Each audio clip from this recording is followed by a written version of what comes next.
Hey, if you're a fruity and you're learning German, you are in exactly the right place. We're about to head into the kitchen and master the German names for all those vegetables you use every day.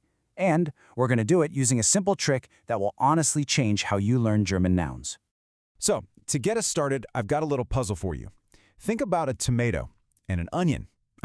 Besides making our food taste absolutely amazing, what do they have in common in the German language? Any ideas? The answer is their gender. Yep, in German, they're both feminine, die Tomate and die Zwiebel. And that one little word, die, that's the secret to really learning German vocabulary. You see, you always have to learn the article, der, die, or das, with the noun. So today, we're going to make that super easy by grouping all of our veggies by their gender. And we're kicking things off with the biggest group of them all, the feminine, or die vegetables. I want you to think of this as the big, happy die family. It's a fantastic way to remember them. So let's meet the first few members. First up, we have the carrot, die Karotte. Let's say that again, die Karotte. You could say, ich esse die Karotte gerne roh, which just means I like to eat the carrot raw. Next, the humble potato, die Kartoffel. One more time, die Kartoffel. Our example is, die Kartoffel ist in Suppen lecker. The potato is delicious in soups. And our friend the tomato is, of course, die Tomate. See? You're already seeing the pattern. They're all in the D group. Here's our other puzzle piece, the onion, die Zwiebel. Then we have that refreshing cucumber, die Gurke, perfect for summer. And the colorful bell pepper is die Paprika. It's almost as fun to say as it is to eat. And once again, they're all part of that same die family. Continuing with our die family, we have beetroot, die rote Beete. Now this is a handy one because it literally means the red beet. Then there's the small but mighty pea, die Erbse, and the protein-packed bean, die Bohne. You can already feel how grouping them like this really helps it all stick, can't you? And to wrap up our massive die family, zucchini is, well, it's die Zucchini. An easy one. Next up, eggplant is die Aubergine. And finally, the sweet, earthy parsnip is die Pastinaque. Fantastic. And just like that, you've learned a whole dozen feminine vegetables. All right, let's switch gears. We're moving on to our next group, the masculine or the der vegetables. I like to call this the der crew. Now, it's a smaller group than the die family, but it's just as important. Ready?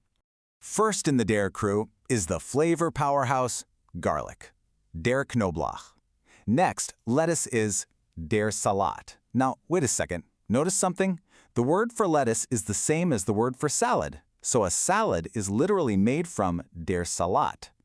And cauliflower is der Blumenkohl, which translates to flower cabbage. How cool is that?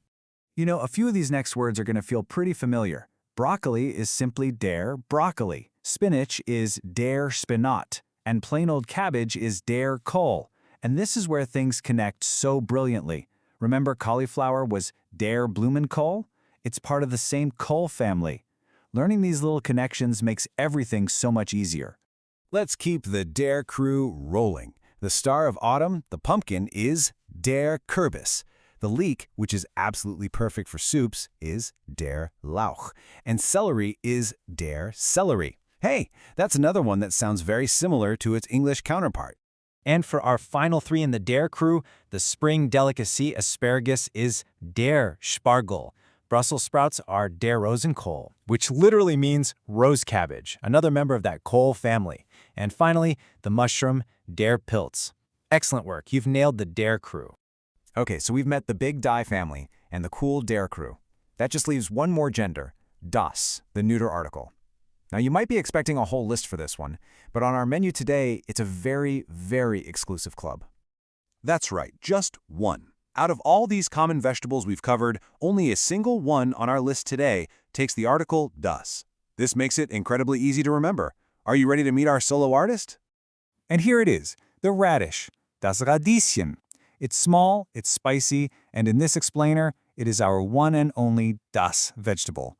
Because it's all by itself, it should be incredibly easy to remember. Das Radieschen.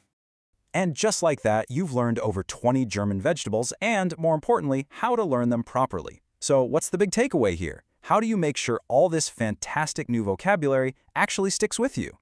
It comes down to this simple three-step strategy we just used. First, never ever learn a German noun without its article. It's not Kartoffel, it's always die Kartoffel. Second, grouping new words by gender, the die family, the der crew, is a powerful memory hack. It really works. And third, practice them in simple sentences, just like we did. This gives the words context and makes them real.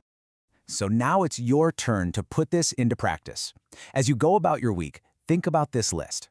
Which of these vegetables will you be chopping, roasting, or maybe sautéing? Pick one, say its full German name out loud, article and all, and really own that word. Thanks for joining me on this one, and happy cooking.